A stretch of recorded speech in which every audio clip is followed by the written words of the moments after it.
Hey, welcome to my bed.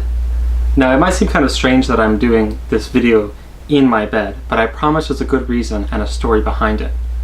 And in fact, I'm actually going to start a new series called Art in Bed. So back when I was in college, I had a really strange thing happen to me. We were in one of my classes and it was for only sculpture students, and there were about 30 of us.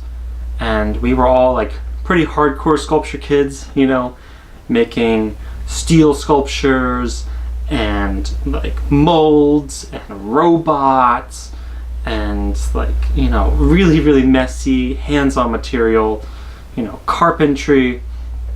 And the professor asked us and said, who here makes art in their bed? And I'll give you a second to kind of guess that. Okay, so the answer is every single person made art in their bed.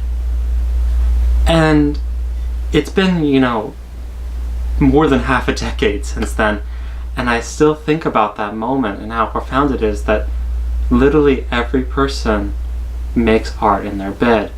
And what does that tell us as artists about what it is that we're experiencing, and how does the space that we work in reflect it? You know, the bed is probably the most intimate space that most people have. You know, it's where you sleep, it's where you dream, it's where you go when you're sick. It's, you know, where you make love, it's where you rest, and it's also where you work. And I don't think that anyone, at least not in my life, had ever talked about, you know, this intimate space that people have, and then the intimate art that they were making in it, and how people would go and make time and space to be able to make art in their bed, even when they were working with materials that didn't lend themselves to making art in bed.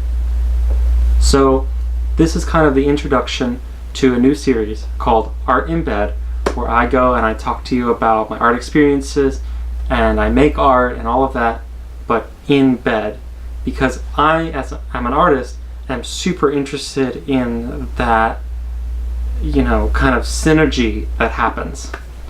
So thank you so much.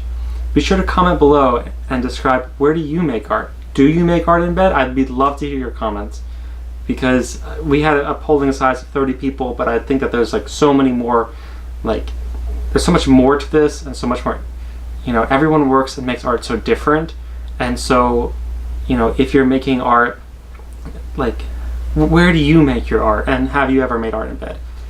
Thank you.